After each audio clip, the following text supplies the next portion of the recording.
How to transfer money from PayPal to bank account. Hello everyone, welcome to our channel. Let's see how we can do it. So for this, just simply open up your PayPal account, and over here first make sure that you have added a bank account to your PayPal account. For that, just simply click on this option of add card or bank and add your bank.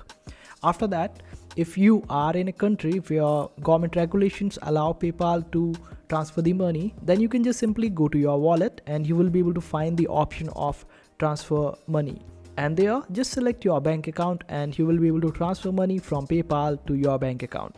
But in case if you are in a country where the government regulations don't allow PayPal to transfer the money, then PayPal will transfer the money on its own regularly on day-to-day basis, and it might take up to 5 days for the amount to show up in your bank account. And this is how you would be able to transfer the money from PayPal to bank account.